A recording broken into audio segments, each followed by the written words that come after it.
I am swinging from a 7-story window, throwing parties in a 10-by-7 cell. It's astounding the lengths I'll go to convince the whole damn world I don't need anybody's help. Yeah, I am waving while I drown.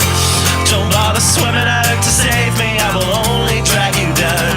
I'll try to use your body as a life raft, 'cause if there's room enough for one, there must be room enough for two. I'll sail the good ship you into the sunset, sipping on savory water till my liver turns blue. Sha-na-na, sha-na-na-na-na-na-na-na.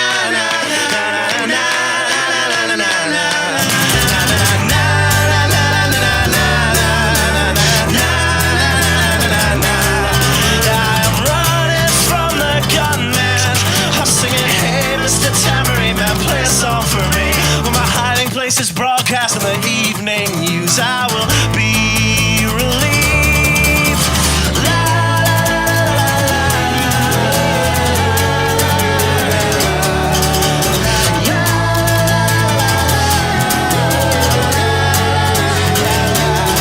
I am waving while I drown.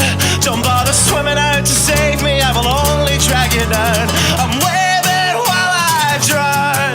Don't bother swimming out to save me, I will only drag you down. La, la, la, la, la, la, la, la. Singing, hey, hey, alright, yeah, I wrote that one myself. It's astounding the lengths I'll go to convince the whole damn world I don't need anybody's help. Fuck.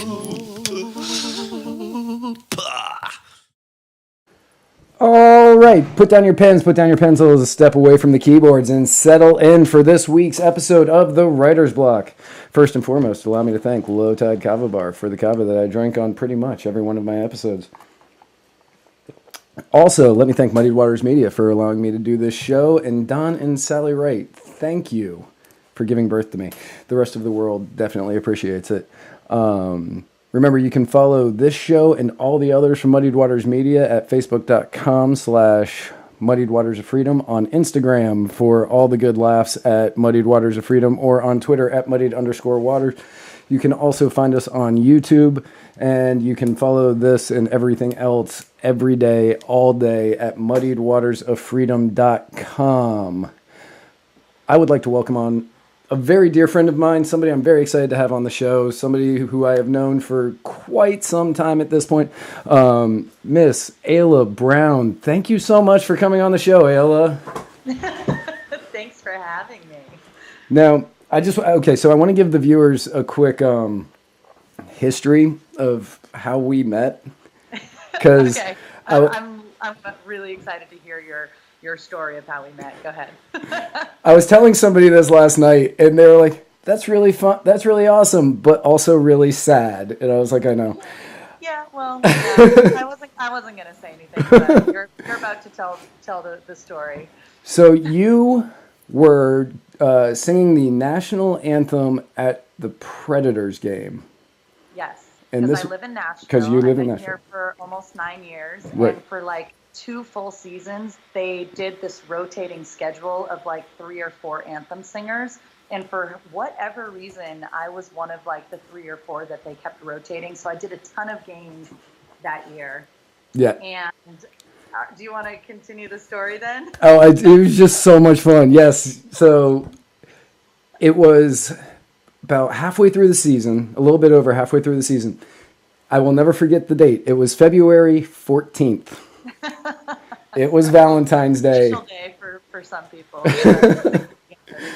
And I got a phone call that day. I think I was out drinking with a buddy of mine, and I got a phone call, and he goes, and it was from Adam Hernandez, Tico, and he goes, "Hey man, one of my friends really needs help." And I said, "Oh, what's up?" And she just needs somebody to like sell merch. You get to go watch the Preds game, and then during the in between periods, you need to go and do that, help her sell merch. And I was like, yeah, sure, whatever. He goes, good. I was trying to find somebody that would do it. And I was like, who's not going to be busy on Valentine's Day? So Oh, sad. Matt. That's so sad. But here's the thing. I obviously was not really busy either. I mean, in a way, it's not I like I was mean, on a date. I was working you had too. a So job, so. yeah. So this awesome guy, Matt, he came and helped sell CDs for me and with me. And I mean, talk about being an independent artist. I mean, literally, you and I were like passing out little, not stickers, but like pieces of paper. I remember that just like had my information on it. So anyone walking by in Nashville, they would be like, "Oh, you're the one who sang the anthem? Cool. I guess I'll take your little piece of paper and maybe remember your name." But like, as an independent artist, we will do literally anything possible to get name recognition. And that was one of the many tricks up my sleeve that I had that year. Yeah, that Thanks was. to you. You helped me. I did. Yeah, no, that was. And it was like I ended up doing it for you a couple more times after that. Yeah. And we had some fun. We went to some concerts. Yeah. And yeah, What was? it was We went to great. go see the Adam. Man, the Adam Ezra group. That's right. Yeah, my good friends from Massachusetts, from Boston. Adam is a really great touring, folky, fun musician, and yeah, he was coming through Nashville. I remember that. Yeah, we. I remember going to that, and he started playing. Oh, what is the name of that song? It was Wagon Wheel. Wagon Wheel. Yeah, he started playing Wagon Wheel, and it was like the only song of his I knew because it wasn't his song. Same here. And the funny thing is, in the back of my mind, I'm like, wow, this is a great song that he wrote. This is so catchy. And then I was like, wait a minute, this is a cover song. That was like one of the first times I'd really heard Wagon Wheel. I mean, fast forward 4 years, and it's like the most overplayed song. Oh, not yeah. only in Nashville, but like in the world. And I mean, yeah, it's a great song. It is a great song. I still love that song. And anytime I hear that song today, I don't care if it's at like drunken karaoke, which obviously I don't drink anymore, but like if I'm at karaoke and somebody starts singing Wagon Wheel, or if I'm at a bar and either version plays, I still yell the Cumberland Gap. That's nice. Most people are yelling the entire song. Right. So I only yell the Cumberland Gap part because that's what it seemed like we did in Nashville. It was just like that's awesome. you yelled that one part because it was like, yeah, that's us. Yep. So that's the story of how we met. And Yep. Thank you for having me on your podcast. I am so I'm happy to have you. excited to just have your viewers kind of get to know me and vice versa, and talk about life, love, pursuit of happiness, music, whatever you want to talk about. I'm really excited to Love that kind you of threw share in my story with you guys. Love that you threw in the Thomas Jefferson. Love that. So you've actually had one of the coolest journeys that I know of. You were on a very, very well-known television show at a very young age, which is actually the first place I ever saw you anywhere, but I didn't know it was you even when I met you years later. I didn't know that. You were on American Idol. Yes, when I was 17, and that was back in 2006, which means that it was the only television show on TV, and it was the only interactive show that I can remember where you and your family would sit down and you would actually get out your phones and like call and vote. It was really homegrown. It was really just the American dream for us as musicians, but it was one way for families to kind of get together 2 or 3 times a week and like really get behind the people that they love. Now it's so saturated with shows like this, it's almost not funny. Right. But back in the day, yeah, we were like the most watched season on Idol, which was season 5. That was the one I was on. We had Chris Daughtry, Kelly Pickler, Catherine McPhee, Taylor Hicks won. Yep. But the coolest part is that we had the original judges. So I got to perform in front of Simon and Randy and Paula, who, obviously aren't on the show anymore. It's changed so many times since. I don't even know if that show's still on the air. Yeah, the thing is that it is. Oh, and wow. It's weird because they like reset, and now last season was season 1 of American Idol. And I'm like, no, it's not. It's like season 16. What are you talking about? But because it's on a new network and not on Fox anymore, they restarted it.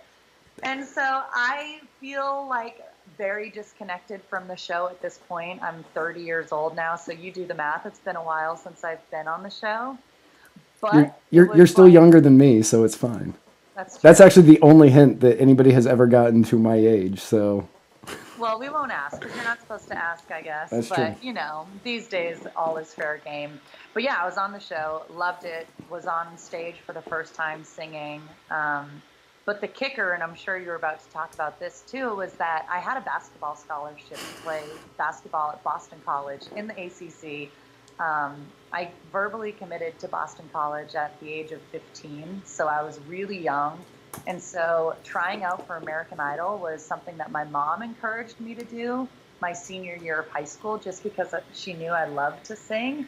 And little did we know that like I would be on the show and people would be voting for me and all this stuff. So when I got eliminated from the show, I went to college and played 4 years of awesome basketball, which was a lot of fun. And yeah, it was a good time. I majored in communications and got a degree. My parents were happy about that.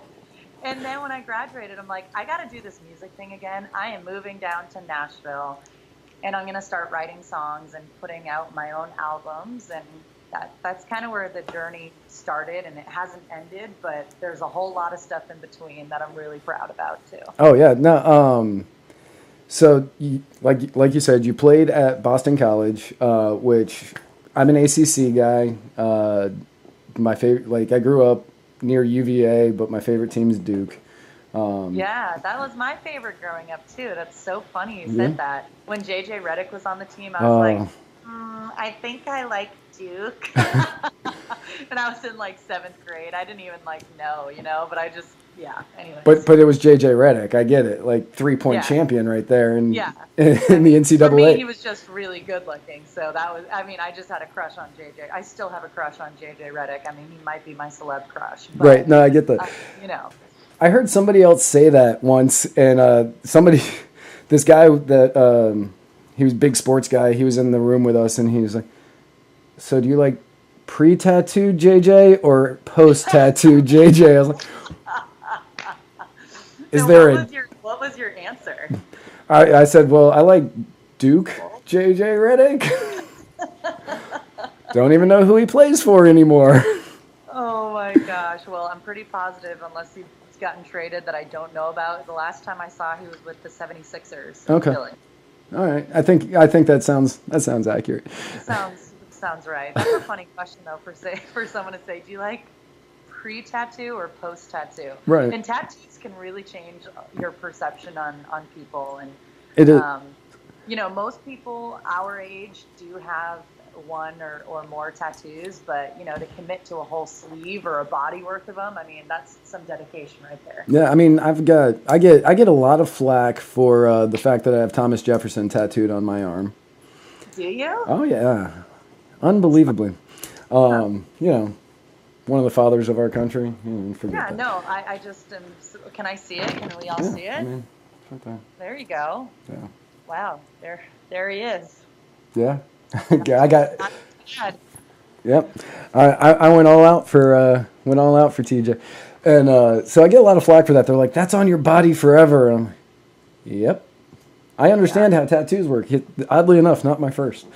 When was your first? My first one, I was 21 years old, and I walked into a tattoo, like just a random tattoo parlor with the girl I was dating at the time, and I picked one from like their pre-made books, and it is the one tattoo I wish I could get rid of. Well, of course. I mean, if it sounds like it was not personal, like at No, all. not even But a I little have bit. to say, I proudly have you beat. I got my first tattoo at 19. Ooh, I know. Ooh. I was very naughty. Very, very naughty. yes, yeah. My parents were very upset. What did you get? So it was 2 years after American Idol. Singing was like so in my heart, but I was playing basketball for, some really high-strung, crazy wired coaches where I felt like I had no liberties and freedoms to do anything. So the only control I had was what I could do with my body. And so A couple times throughout my 4 years, like I dyed my hair jet black, like, and it was one of those semi-permanent, it washes out in like 60 washes, but I just knew like I needed to do something that someone could tell me that I couldn't do or could do, whatever. And then I was like, you know what? Music is still in my heart. I'm getting a tattoo to prove it to myself how much I love music. And I love it. I haven't, gotten it lasered off by any means. But it's in a place where no one would see it. So that's all you need to know. That's fair. That's fair. I'll accept that. We'll just let imaginations run. And I mean, mine's in the like in the middle of the shoulder blades on the back, and it's like, nice. I hate to say it, it's a chick tattoo. I got a girl's tattoo, is what I got. It's the sun and the moon thing. Oh no. Oh yeah, that's what I got. You know they have Groupons to get them lasered off, right? Yeah, but I like to remember all of my mistakes. Good. There you go. You're really, really learning. Great. And then my second tattoo, many people, and I'm going to say that this is not true, but many people refer to it as my tramp stamp because it's in that spot. It is. It's in that spot. Is it like you have the moon and the sun, and then down there is it like hell or something? No, like, it's a lake with a dolphin jumping over a rainbow. It doesn't sound hellish at all. It sounds actually like. No, it's the number 79 because of the Smashing Pumpkins. Because 1979 was my favorite song. There you go. So I've got the number 79 tattooed in that area, but it's way too big to be a tramp stamp. Don't confuse it for that. And then then I took a really long break from tattoos. I was just like, yeah, I've got some, whatever. And then 2004 happened, and in 2004 the greatest day in all of history happened, and the Red Sox broke their 86-year streak of not winning a World Series. So I ended up getting a Red Sox tattoo. Oh yeah. I got the Red Sox tattoo, and being from Massachusetts, I respect the heck out of that. Yes. As you know. I do. I think that was one of the things we bonded over was the fact you were from Massachusetts, and I love. I know, and you're like, I'm obsessed with the Red Sox, and I'm like, how obsessed? Like fever pitched obsessed? Yes. With Jimmy Fallon, or like, what are we talking? I'm like 2 steps below fever pitch. Yeah, I know. So I already know you probably watched the World Series. I did. And you probably went crazy. I did. I had the total opposite because, as you're probably aware, New England sports have just been killing it over the past 10 years. Since about 2001, they've been pretty much the only sports team or the sports city. Yeah, I feel like we are kind of like in our groove and we know that we're good. So for me, I honestly and part of it is because I got rid of my cable. I only have internet. Not saying that that's an excuse, but I'm trying to spend my time and my days being a little bit more proactive in stuff that I need to get done. And so I haven't really been watching baseball, but I did watch, of course, the final game, like a total Fairweather fan. Right. And when it happened, I was like, good for them. I knew that was going to happen. Not one part of me got up and cheered or anything, and I was just like, yay, woohoo, go Sox. I watched I caught almost every game of the play. I didn't watch a lot of baseball. I was in Alaska for part of it, so when the Red Sox were playing, it was noon and I was at work, so I would just kind of get the catch-ups. And then when I got back home, I was just working a bunch, trying to, figure out what I was going to do next, and then launching Muddied Waters Media and doing all of this. So I didn't have a lot of time, but then the playoffs started and I was like, no, this is more important than anything else in the world right now. And so I watched the playoffs. I missed one of the World Series games. I missed one of the World Series games, and that's because for one of the shows that I do, not for this channel, we had to do an appearance at this Halloween party. And so we were doing the appearance, and I looked at one point, we were down 4-0, and I was like, okay, well, I'm not missing a game. We're going to win. And then I looked later, and we won the game, and I went, oh. So did you stay up for like the 17? The 18-inning game? 18 I saw game? all 18 innings of that game. God bless you. Wow, that's amazing. I was up until 3:30 in the morning that day. I had to get up at Gosh. I had to get up at 7:30 the next day to go and work on the campaign that I've been helping out with. And yeah, listen, if you have a Red Sox tattoo, it's expected that you must make sacrifices in your life to support the ones that you love. That's true. So that's just it's 100% true. Yeah. But yes, when we won, it was so like when I was living in Nashville, I knew a bunch of Red Sox fans, and here I don't. So I was watching the game by myself. Interesting. Yeah. Because a lot of New Yorkers come down to Florida, right? Yeah. You're based in Florida, so it's a lot of Yankees. A lot of Yankees fans here, and a lot of Tampa fans here. Did you go to any of the spring training games though? Like, are you near the field that the Red Sox? I am. So the Red Sox play down in Fort Myers, which is about an hour 45 away. But they play up in Clearwater against the Phillies. They play in Tampa against the Yankees, which are both like 30 to 45 minutes away, depending on traffic. They play in Bradenton. They play in Sarasota, which are like an hour away. They play in Port Charlotte, which is an hour and 15 minutes away. So I go to a lot of their. That's the best way to see the Red Sox. It really the is. Tickets are cheaper. The weather's going to be great every time you go out to a game. And they always have a game on my birthday. They what? They always have a game on my birthday. Oh, they do? Every year. There's That's a game on March awesome. 26th every year. And so I will drive to wherever it is to watch that game that day. I love that. That's so great. That's my birthday present to myself every year as I go to see the spring training game. That's great. But yes, obviously, huge Red Sox. When they won, I'm just going to say it here. So when they won, I was like, man, I really wish I was with all of my friends back in Tennessee. And I think I made the decision that I'm going to move back. This is going to upset so many people, by the way, because I'm announcing that here and not to them. So I think I'm pretty certain I'm going to move back to Tennessee, mainly just so I have people to watch Red Sox games with next year. And but then I got like goosebumps all over my body, and I was just like, all right, well, let's do this. So I've been looking for more full-time work up there.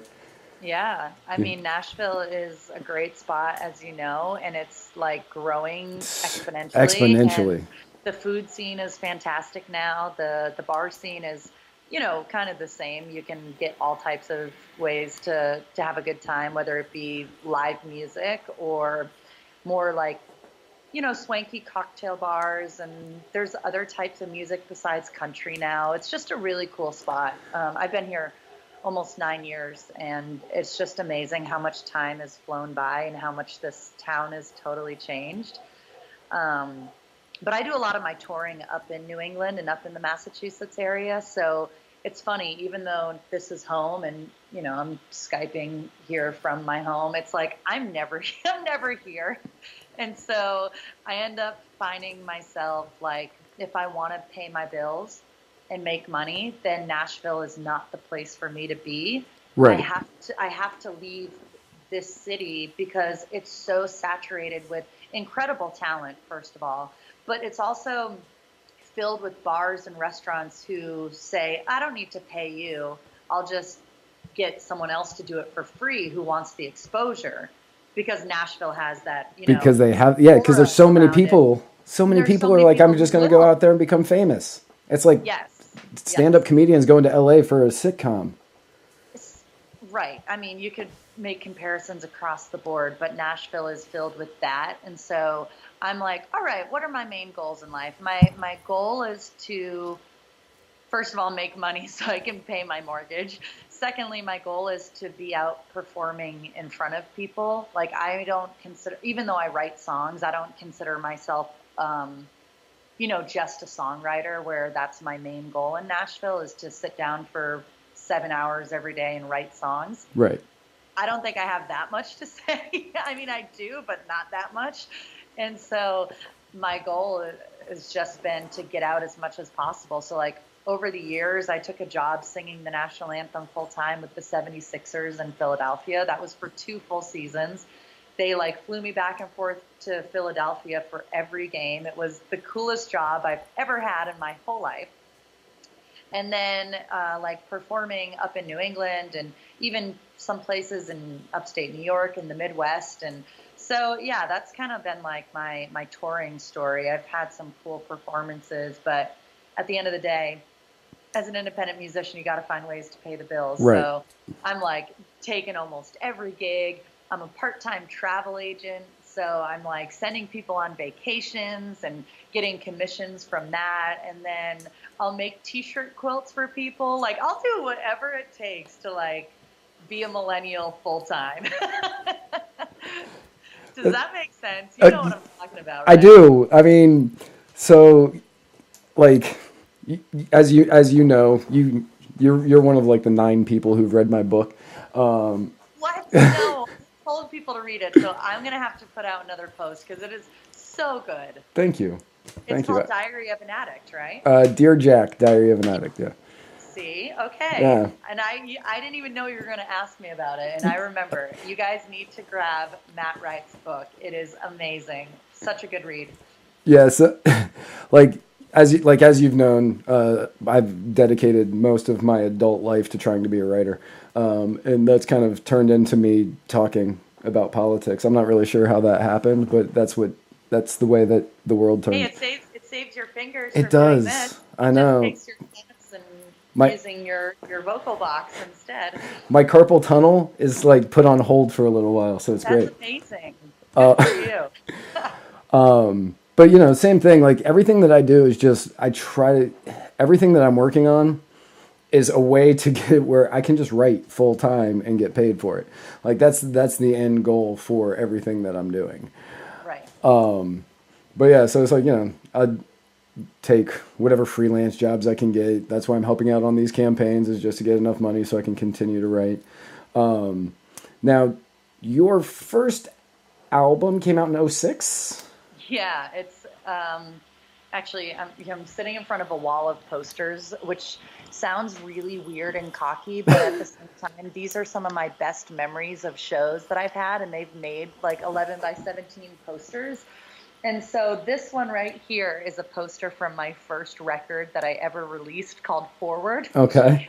And it is a 2006 pop, which means that it's like very Kelly Clarkson-esque, if that makes sense.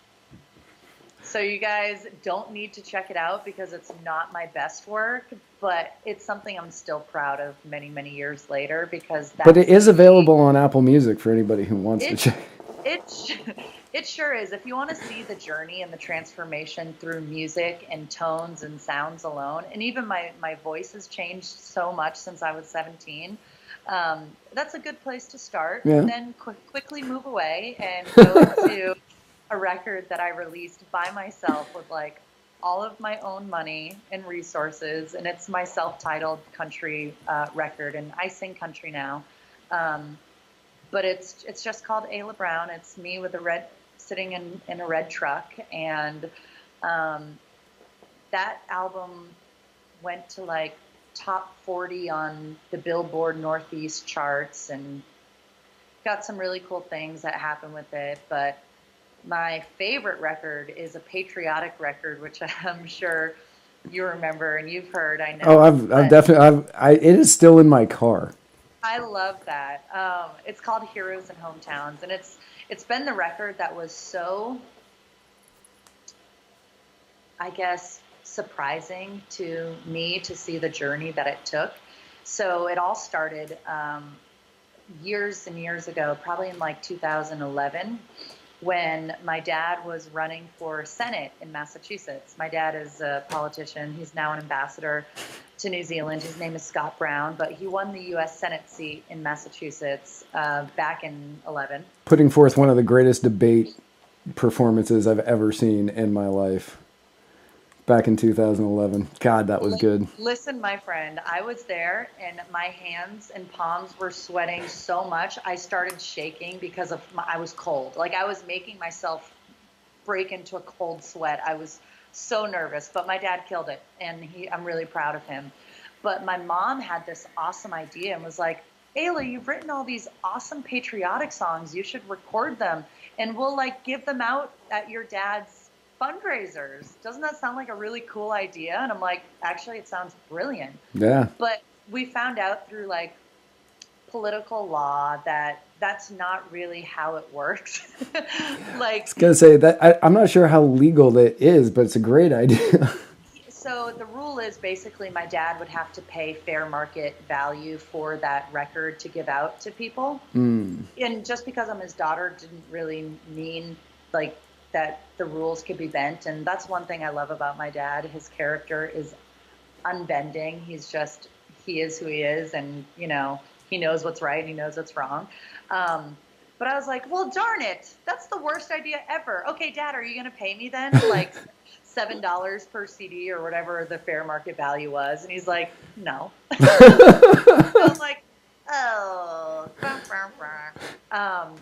But I still thought it was a really cool idea. And so it branched out from there. And I was like, all right, I don't really have the money to record this EP, but I have an idea. I'm going to reach out to some really big corporations and see if they wouldn't mind throwing some money to sponsor and partner with me on this record. Right. And in return, I'm going to find a military nonprofit that will get the proceeds from the first round of printing of these CDs. And so the first group that I reached out to, and the group that actually said yes, was New Balance, which is based in Massachusetts. It's an awesome Mass-based company who loves our troops and supports our heroes. And I found an email to a great guy named Matt, and he was like, you know what, let me run this idea up through the chain of the company and see if this is something that we can get behind, because we love the fact that there's a military component to it. We love the fact that it's patriotic and, you know, it's non-controversial. This is what we stand for. And I'm like, okay, let me know what you think, you know, and I'm on like pins and needles hoping that this will happen. And if it didn't, I guess the worst case scenario is that I would have had to come out of pocket to pay for something like this, which I would have done. But it's always nice to know that like $15,000 to $20,000 is taken care of by someone or something else as an independent artist, because every penny counts. As you know, with your books and writing, like if you had an investor or a parent or a friend to just be like, hey, I know shit is hard right now, but I want to help you out along the way. That kind of stuff goes so far in our lives. It's crazy. But New Balance sponsored my record, and that one went to #1 on Amazon MP3, 51 on the iTunes charts, the country charts. And then I was able to perform Pride of America live on Fox and Friends, live on the Huckabee Show. The Grand Ole Opry saw me performing that song and invited me to sing for a Grand Ole Opry debut in Nashville. I had a friend who was at that show. You did? I did. He sent me a picture and he goes, I think your friend's on stage. And I was like, oh yeah, she said she was playing there tonight. Oh yeah, she told me something like that. I was telling like everybody. And like my parents flew in for it. We rented a tour bus. Like I don't have a tour bus, you know. A few times I've opened up for other artists who have their tour bus, and these little girls will like come back and ask for my autograph, and they're like, so what tour bus is yours? And I'm like, you see that broken down rental car? That's actually what I'm driving, you know. And so it's very humbling. But if you look at my resume of musical performances and opportunities that I've had, from singing at the Orange Bowl to the GOP debates this past election cycle to Monday Night Football, Patriots versus the Bills. That's right. I forgot you did that. I watched that game just to see that. Thank you. But it's so nuts to like look at my resume and be like, wow, she's got to be a huge star. But at the same time, it's like I'm not. Like I'm taking every gig to pay the bills because this is the dream, right? So it's just funny how life works. You're leaving out that you sang the national anthem I think it was the national anthem at the Olympics? So no, it wasn't the national anthem. I thought it was when they asked me if I wanted to sing at a couple of the hockey games. And I'm like, cool. So I started telling everyone I was singing the anthem. Right. But that's not how the Olympics works. You only get to hear the country's national anthem when they won a gold medal Okay. while they're raising the flag Right, up. right, right. And I'm like, oh, okay, so if I'm not singing the anthem, what the heck are they bringing me over there to do? And so the Embassy of South Korea flew me over to do a 15-minute set in between like the hockey periods for 2 Okay. games of like my songs and a couple covers that people would know. And it was the most incredible experience. One of them that I've had in my life. First time ever traveling to Asia, and especially South Korea. I never in my life would have thought I would have gone to South Korea. But to like represent my country and know that I was the only American artist that they sent over to like sing was truly humbling. And it made me think like that everything and all the struggles, it's all worth it when you're singing your heart out in front of thousands of people throughout the world. It's really cool. Oh, yeah, no, absolutely. When I saw that you were going to be singing at the Olympics, I think that you made a post saying that you were going to be at the singing the national anthem, and before you it was before you left because I don't pay attention to the Olympics like ever except for swimming. I pay attention to the swimming portion, but that's it. And so the Winter Olympics, I'm just like, yeah, okay, whatever. Yeah, Winter Olympics, it's like skiing and snowboarding Right. and hockey and yeah. I hope we get the golds. I mean, I don't watch any of those sports. I watch the Predators now that I've lived in Nashville, and I don't care about anything else. But I was like, oh, that's awesome. So I started watching the games, and I was like waiting to see you sing the national anthem. Oh, And I know, then me too. and then I messaged you because I was like, oh, she's not too busy to talk to me. And you said, no, I don't leave till tomorrow. It's like, oh. Yeah, well, you know. It's like, obviously she's not too busy to talk to me. Oh, wow, So she's still here in the States. Got it. Okay. Well, if we have time in this podcast, we should put up the video. I have a recap video of my time at the Olympics and all of the incredible things that I got to do to represent our country. Yeah, absolutely. And if not, maybe check it out on YouTube. If you just type in Ayla Brown and Olympics, there's a few videos. I tried to do one. What I'll do is I'll just add it to the show notes of this as well, so that way they don't even have to go and search because people won't. Cool. But you can still describe it. But I mean, I'll just add it to the show notes at the bottom. Deal. Okay. So I hope you enjoyed the video. Oh my gosh. So if you go on YouTube, you'll find like we tried to do a video every day from our journey over there because, you know, as a part-time travel agent and someone who does love to travel, and I'm like trying to be creative too because pictures to me don't last. Like I have so many photo albums and photos on my phone that I don't do anything with. Right. But I noticed that if I took a video and I edited it, then I was way more likely to watch that and share that and send it to everyone I know because you got to see so many more things in a video than you do in photos. Okay, so I'm the same. Like I've got so many photos that I'd never go through. Like I've got photos from Costa Rica in 2006 that like I see when I accidentally hit the top of my photos thing on my iPhone and it scrolls all the way up and I'm like, crap, now I got to go down 12 years. But anytime I go on vacation, I usually pick up one of these. And diary, notebook, you know, whatever. Yeah. This one's actually for Muddy Waters of Freedom. It has all of our show notes in it. Oh, but nice. but I'll pick up one of those and then I'll like start a random novel while I'm out there that I'll never finish. And I know that going into it. Okay. But I always write it about whatever area I'm in. Ooh, that's cool. So that way it's like later when I find that notebook, I'll be like, oh, where was this one from? I'll be like, oh, this one was from San Diego. Oh, okay. I remember hanging out at this bar that I was writing about in this portion. And like, that's my way of remembering things instead of like doing the videos. Because the photos, they're now on my phone and I'll never look at them again.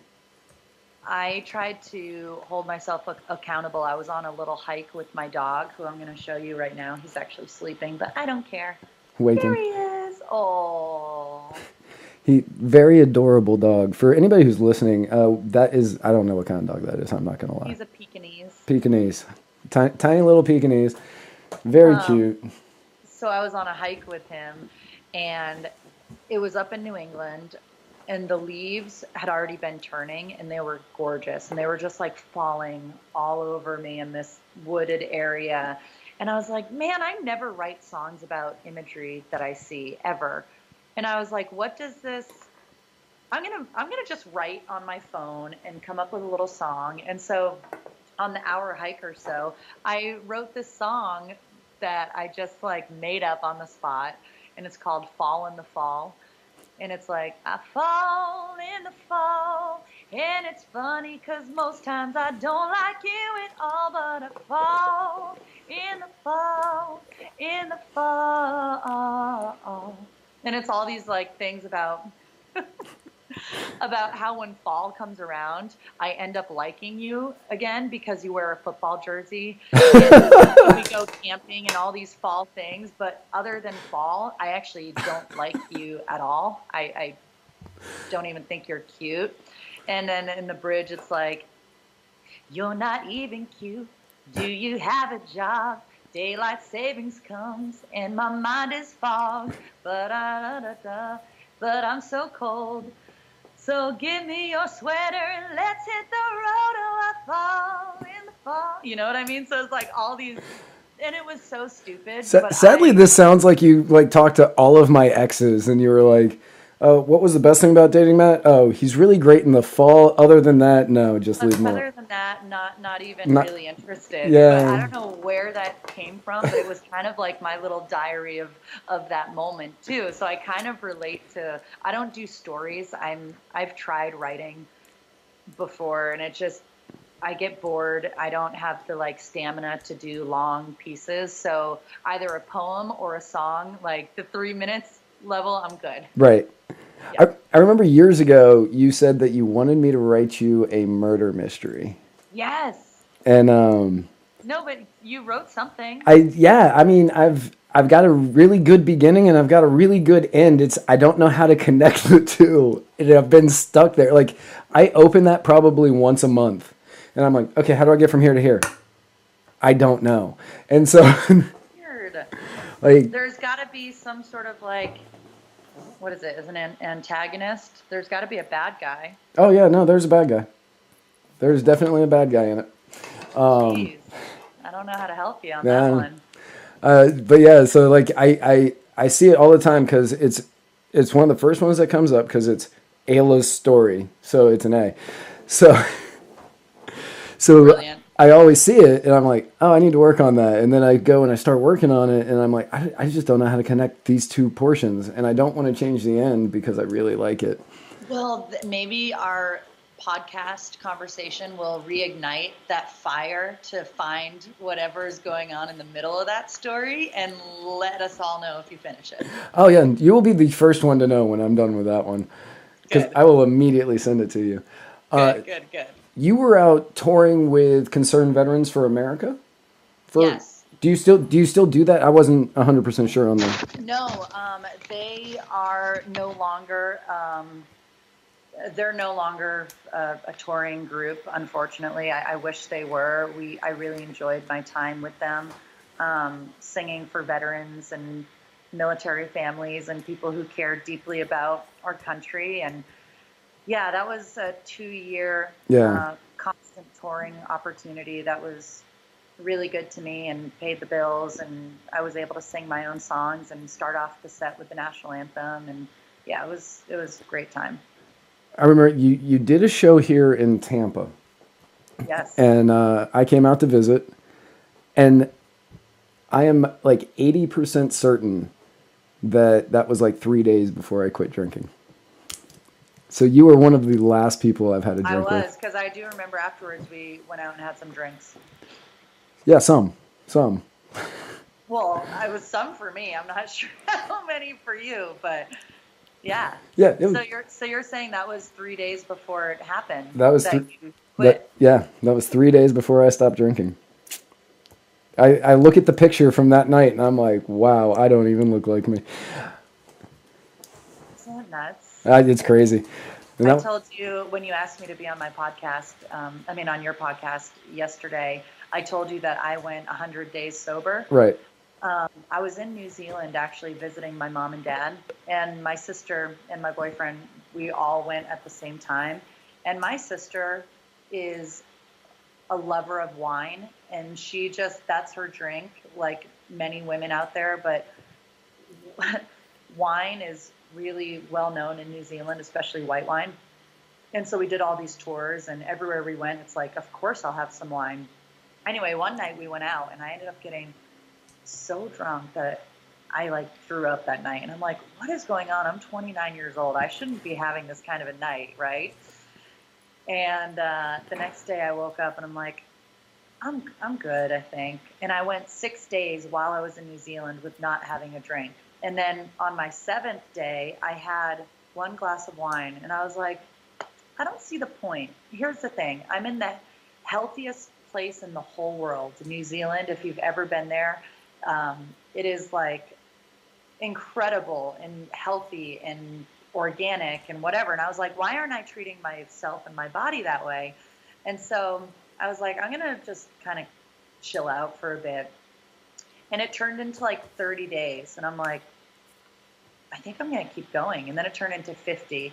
And then I was like, at 60 days, I'm going to give myself a goal of 100 days with no booze. And I'm going to tell you what, the first 4 days were the hardest. Like anything that you try and get out of your life, like I've tried to take out sugar or whatever. I was like, wow, I don't know what else she would possibly have. Like, I've known her for a while. She doesn't have a drug problem. I 100% know that. But I love. But yeah, sugar, that makes sense. Stuff. And to get on any sort of disciplined regimen of eating, I have found in my personal life that the first 4 days are like the worst. After that, oh, okay, I can do this. But I noticed, and I don't know if you are like this as well, but when you stop drinking and you take that thing out, and this is what happened to me, I found other vices. Like I couldn't stop eating chocolate. That was my thing. Like I'm like, oh, I'm not drinking, but I'm gonna eat this. Yeah. Or this. And like for whatever reason, my brain rationalized it. Well, there's also a reason for that.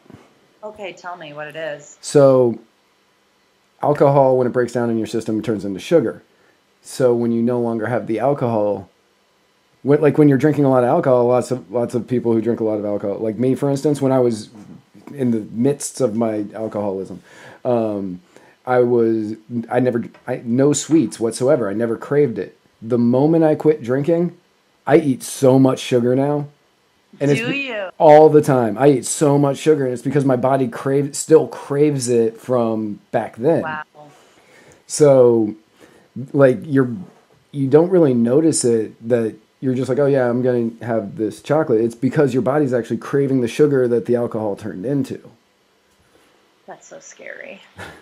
Could you imagine if like we didn't have the sweets and the alcohol? What would we do? Oh man, I'd die.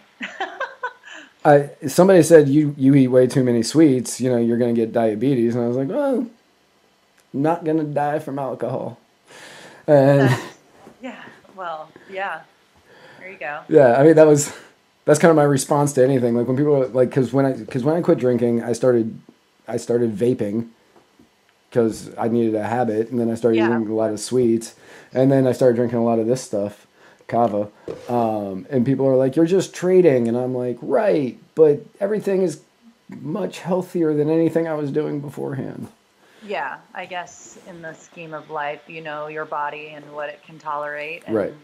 But that's a great point that you mentioned about the alcohol and the sugars, because you don't really realize how much sugar alcohol has in it and what your body does to break it down. And now that's making me really frustrated that like I even gave in to the chocolate. Like I feel like I was defeated by chocolate, No, I was. Yeah, I mean a little bit, but at the same time, it's like right now, there is not a day that goes by that I don't have ice cream in my house, because late at night, my body's like, where's my sugar? And so I'll eat ice cream late at night often.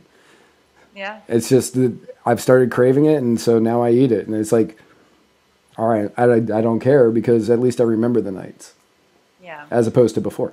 So So yeah, the one thing I love about podcasts is like, I rem- I don't know where we started and I don't know where we're going to end with our conversation, but neither like do I. everything in the middle is so random Yeah. and it really is truly a conversation. And I hope your viewers and listeners are loving the randomness of this, and they probably tune in to you to like hear crazy stuff and political opinions and I kind of have those too, but I'm really not. I'm like a musician, so I appreciate you having me on to talk Oh yeah, about music, you know, tattoos, and yeah, drinking. whatever. All the stuff musicians have to have in their lives, Yeah, I right? mean, are you really a musician if you haven't had a substance abuse problem? I have a chocolate abuse problem, I guess. Sugar is my enemy. So I remember when I was living in Nashville, I was working at Mafioso's on 12 South, Yep. and there was a guy that worked there who was a musician, actor, model, whatever, and I was going like he could see. He knew I was a writer because everybody knew that. He knew that I was a writer, and that was what my goal was. And he obviously knew that I had an alcohol problem because I would drink before my shift, during my shift, after my shift. Like that was just what I did. And one day I walked in and I was really upset, and he was like, "What's wrong?" And I was like, "Nothing." He was like, "No, man, something's wrong." And then like, the IRS just took all of my money out of my bank account, and he just, yeah, no, I hadn't paid my taxes from like years before, and I owed them a lot of money, so they just emptied my bank account like 3 days before rent was due. And so like I was stressed. I didn't know what I was gonna do. Like I had 3 days to make rent and still continue to drink heavily, Yeah. and pay for Wow. gas and other bills. And I was like trying to figure out how to do it. And he was like, he just sat there for a really long time. "You're gonna make a really great writer one day." It's like, wow. Because your life is just like so Just effed up. yeah. I was like, Or at wow. least that moment in your life. Yeah. Thanks, I mean, uni. in a weird way, it's like as artists, they say that artists have to pull from something really dark and deep. And I'm really blessed that I haven't had something that's been life altering or very dark in my life, but I've had pain and heartbreak, like in relationships and in my own life and career where, I mean, I can pull from that stuff, but Yeah. yeah, it's, I mean, and not everybody's like. A lot of people would look at my life and be like, "What have you really had to go through?" You know, like I'm a white male. How hard has your struggle been? But you know, like I've struggled with addiction my entire life. There was a time period in my life in which we had no money. We were very broke. We didn't know if we were going to have a house the next day. We didn't know if we were coming home to electricity, that kind of stuff. So like I've definitely struggled, and the struggle with addiction makes it where you in relationships you actually get addicted to the person. So when you break up with the person, you end up having to deal with what essentially are withdrawals from that person. So it's like each person has their own darkness in their own way. You may like people look at me and they're like, "Oh, what kind of struggles can you have? You have a house, you don't have a roommate, you seemingly never work," which is true, and you seemingly never work. And, system. right. So how hard has it really been for you? But you know, nobody can look at any one person and say that person hasn't had struggles. That person hasn't had some sort of darkness in their life. And whether it is addiction or whether it is relationships, broken hearts, losing a family member, whatever, you can't judge one person's darkness against another's and say that they aren't equal, because to them it is. Yeah. Yeah. So, Agreed. So if anybody's ever like, "Oh, you've had a blessed life," which you've had an amazing life. Mainly Hey, because there's blessings in everyone's life, though. Exactly. If you can see the struggles and the darknesses, then you should be able to see the blessings and the things that are unexpected and joyous in your life too. Because not every day is awful. There's amazing things that happen in everyone's life that, even if they're little, like, oh my gosh, every time I got an A growing up, which was really hard for me to do. I'm not the brightest when it comes to like school. I mean, I'm pretty street smart, but I'm not book smart. And like little victories like getting an A were life changing for me growing up. Like that was my thing. But yeah, heartbreaks and Oh, getting hurt and all that stuff too, like brings you right back down to reality. And oh yeah. that's the beauty of life. It's all even, hopefully, in your life. And I think now with you being sober too, you're everything that you are hoping to be. And you have multiple I podcasts, and do. you're still writing, I and you're am. paying your bills. And look at us adulting I know right we're now. we're adulting so well right now. We are. I'm so proud. So your last single that I know of, anyway, came out in 17. Hang on, I Which gotta pull one? my notes back up. Which one? Take Your Name? Label. Oh, Label, yeah. Yeah. It was Take Your Name first, then Label. Yeah, I released Label in 2017, just digitally. iTunes, Spotify, all that. We were Stuff. using that as one of our intros on this show before YouTube told us we couldn't anymore. That's so weird. I don't know why it does that, because it shouldn't do that. They're like, Sorry. yeah, it's fine. They're like, do you have permission from this artist? And I was like, yes. And they said, And it still took it off. it still took it off. Yeah. They said you either have to take it off or we will remove it from the video, and that would have meant there would have been like 3 minutes of silence. So I Yeah, was just that would like, have been awkward. right. Yeah. So I just removed that section of the video. That's okay. I Yeah. appreciate it. But everyone I think you're needs to go still in the check it show out. notes for it, though. I think music music Good. by Ayla Brown. Yeah, I released Label, and it was a big lesson for me because it was just one song. It was kind of the first time I had just released two singles, Take Your Name and Label, back to back. And I was blown away at how expensive that process is as opposed to doing a physical album. Yeah. I spent $13,000 just on Label to pay for radio, to pay for a PR little campaign, to put it up online, to do the photo shoot. I mean, I was so blown away. I still look back on it and I'm like, what? How? Why? But like things add up in life, you know, that you don't expect, and you can put together a budget, and sometimes, unfortunately, you're unable to stick with it. But I love the song, and I haven't released anything since because I'm still like, you know, Right. feeling the pain of putting that money down. No, I get it.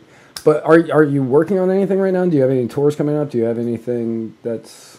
Yeah, so my boyfriend Rob, his last name is Bellamy, Rob Bellamy, and we met writing songs in Nashville, and we've been really excited because we're both from Mass, first of all. I'll just put that out there. But we do He's already a winner in my book. I know, but we do a lot of our shows up there, and if it's my show, I'll have him on my set and introduce him to my fans, and vice versa. And we'll do our songs that we've written together, and people have loved them so much. They're like, you have to release an album. So we just got back from Portland, Oregon, and we recorded 6 songs, and I don't know when we're going to release it, probably in 2019 sometime. Okay. But I was about to say we're wicked excited, which we are. We're wicked excited for it. And we don't even know what it's going to be called or anything like that, but it's finally something that we can sell at our shows and tell people about and have them buy it. I can't believe you just said wicked excited. I said wicked excited. Wicked excited. It's going to be wicked pissa, brah. It is. It's going to be wicked pissa. Yeah, so that's kind of what I'm up to musically at the moment. In the winter, it's a lot slower than the Right. summertime for most musicians. I mean, unless we lived in a place like Florida where it's constant beautiful weather all year round, it's very weather dependent on Nashville and Massachusetts. So I have a few shows, but other than that, I'm kind of like gearing up and getting ready for whatever 2019 brings me. And I hope it's a lot of weird surprises that I'm not expecting. And because every year at New Year's Eve, I'm like, am I going to give it up this year? Am I going to get a real job? Like, and then something random happens in my life where I'm like, nope, I guess I'm going to still do this thing. And so we'll see what 2019 brings this year. Yeah, I mean, every year I'm like, I'm going to get a real job this year. And then I find something else to work on that I'm like, no, I'm going to work on this instead because I believe in myself. Yeah, hey, it's special when you believe in yourself, and it's very true. Yeah, I mean, that's how this show got started. I took a real job and I hated it. And I was like, no, I'm going to go back and I'm actually going to bet on me. Yeah, bet on you. I like that. That's So, probably my next song title. Yeah, steal it.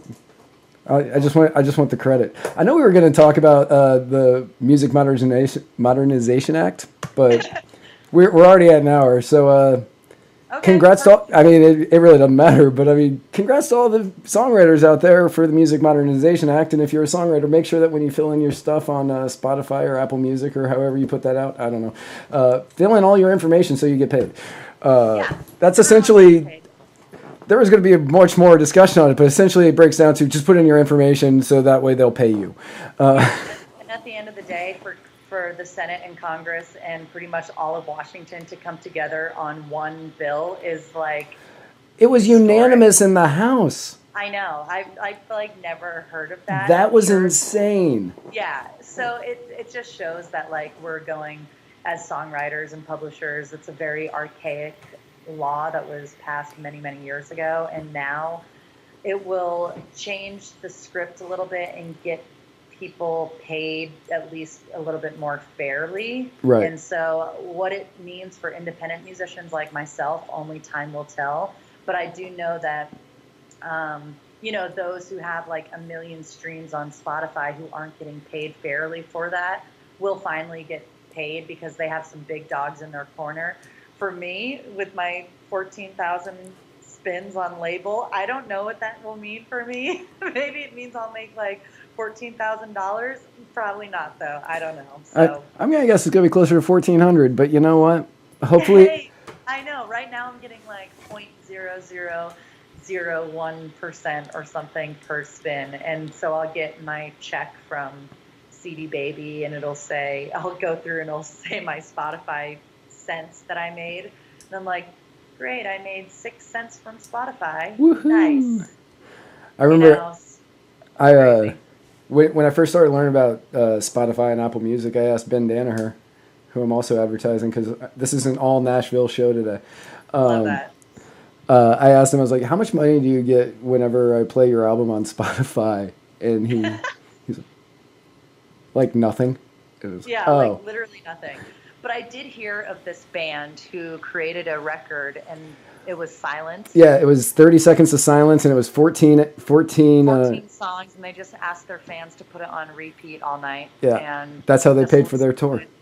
Yeah, and I think that is like what independent artists are known for, is thinking totally outside the box, and how can we afford to do what we love, and it's stuff like that. Like, if you don't think I haven't put my songs on repeat on silent all night, you're crazy. I've totally done that, and I don't know if it helps. I really have no freaking clue. That's so funny. I never even thought about doing that. Maybe if your listeners do it, you never know. I could pay for my next tour or my next album. So, yeah. Yeah, so go find Ayla Brown on Spotify or Apple Music or Amazon Music or iTunes. Anything. Any music. Yes. And go put it on mute and play it all night long. So that way she can pay for her next tour. Perfect. Love it. Yeah. So website, Facebook, anything else you want to pitch? Yeah, if you don't mind, go to aylabrown.com. It has everything you need to know for more information about me, from videos to bio. I just released a blog about random stuff that you would not find on my bio or any other pages. It's some home renovation stuff I've done, a journey of my tiny home that I bought and re-renovated. And you live in a tiny home? I don't live in one, but I bought one, and you're going to have to go to my blog to see how tiny it really is. It's scary. And so, yeah, you can check that out, and then go to Instagram or Facebook or Twitter, whatever you do to follow people, and just search for my name. You'll find me. Send me a message. That's true. Tell me that you heard me on this show. I'd love that. Yeah, so find her on all of the social medias because she's on all of them. I know I follow her on all of them. Follow her on the Facebook, follow her on the Twitter, follow her on the old Instagram. I don't think she's on Tinder, so don't follow her there. I never have been. Proudly. Lucky you. But yeah, thank you so much for coming on. And whenever I make it back to Nashville, which is now the new goal, we're definitely going to have to. I think the last week I was in Nashville, I hung out with you the most, and we'd only known each other like 6-8 months at that point. I know. Yeah, come back to Nashville anytime. Yeah. But yeah, thank you so much for coming on. Everybody else, remember, follow us on Facebook, follow us on Twitter. Follow her first, then follow us, because you're probably already following us. And then muddiedwatersofreedom.com. On Tuesday, we have the Election Day special. On Wednesday, Spike has an amazing debate going on between two anarchist socialists and two anarcho-capitalists. So it's going to be a great debate. Make sure you tune in to watch that. And then on Thursday, I am pretty certain that former congressional candidate Rebecca Bidlack will be on my show. So tune in for that. We're going to be talking about the election. Thank you all so much. Get back to writing because that is the best way that we can make a difference.